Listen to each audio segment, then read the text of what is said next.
What's going on, guys? It's Jan from WearTested.com here with a first impression on the Reebok ZJet Run. This is Reebok's newest running model. It has a lot of tech in it, so let's just jump straight into the first impression. Starting off at the bottom here, we have a very flexible outsole with a lot of flex grooves. It kinda reminds me of that weird ATV off-roading training slash running shoe that Reebok released with Rampage Jackson, you know, headlining the campaign for it. I forget the official name with it. I think it was called the Reebok ATV 18 or something like that. But this is what it reminds me of. It's very flexible, so you're gonna get real good flexing out of it. But it takes a little bit more to flex this model than say something like Nike Free, which has the same kind of design where there's a lot of flex grooves and things like that. It's a little bit more stiff, but it is flexible. A model like a Nike Air Max isn't gonna flex as well as this one right here. The cushion setup is called Air Transfer. It reminds me of the DMX cushioning Reebok used in the early 2000s. It was very popular in Allen Iverson's line. So here's a little bit up close look on how the air transfer system works. From first glance, they all look segregated, so how's air supposed to transfer through there?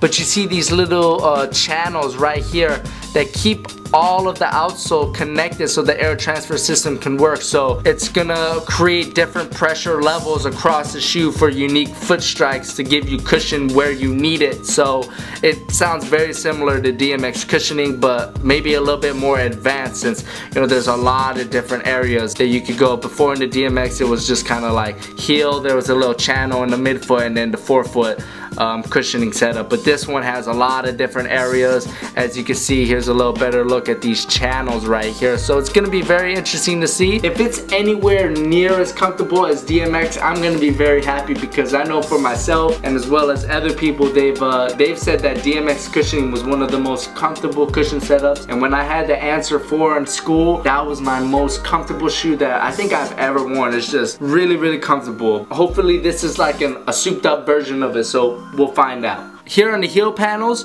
you have a nano web technology, which is there to keep your foot center on the platform, so you get the most out of this cushion setup. It's just another layer of support. You can see here Reebok's new branding. This, by the way, is 3M, which is a great addition as always. And then the upper on the forefoot and midfoot is, I think it's Jet Fuse. Upon first impression in pictures, people thought it was more like a Tech Fit technology. Reebok is actually owned by Adidas, but even though it looks like Tech Fit, it's not quite Tech Fit. Tech Fit is more of like literally spandex on your foot. This is more like a Hyperfuse. So you can see the perforations here, it's breathable, and one of the things that I really like is the tongue. The tongue is a heavily perforated mesh material that is very breathable and lightweight. So it's pretty well padded but also breathable at the same time, so you're gonna get airflow throughout this entire shoe.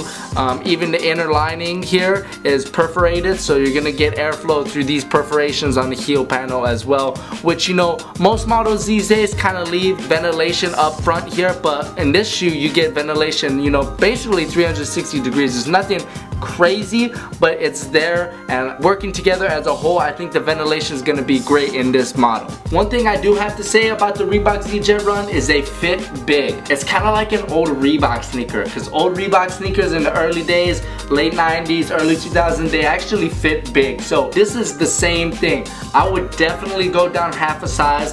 This is a 10.5 for me. My regular size is a 10.5. There's quite a bit of wiggle room, and you know what? You want that in a running shoe, but I think the Reebok ZJet Run has a little bit too much wiggle room. I think a size 10 would have fit me a little bit more better. When you are running, you do want room, because you're moving forward and your foot is sliding forward. You don't want your foot to hit too hard on the front of the shoe, so you want that little bit of space. But the Reebok ZJet Run, I think, has a little bit too much space. Also, the heel slipping was a little bit of an issue. I don't think that has to do with anything with the model, because I do feel a minor, you know, heel cup right around here, mainly in the lower area. But I think that has something to do more with the sizing of the shoe. I think it was a little bit too big. I'm probably gonna wear 2 socks when running in these. something normally I don't like to do, but to get a fair performance review on the shoe as if it were true to size to me, I have to do that. So that's what I'm gonna do. Anyways, I'm liking what I see from Reebok. It's a little bit of an interesting design.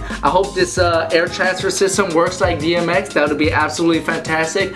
This upper looks to be very durable, yet very breathable. Sometimes Hyperfuse isn't that breathable, so it'll be great to see that this mesh underlay in this Jet Fuse really bring airflow into the sneaker while used. So it's gonna be great. Like I said, I love this tongue. So these are available at Reebok right now, but there are some exclusive colorways available only at finishline.com right now. They're really dope. Go check them out. The link will be in the description below. Overall, that's my first impression on the Reebok ZJet Run.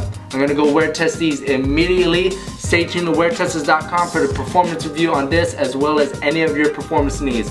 I'll see you guys in the next one. Peace.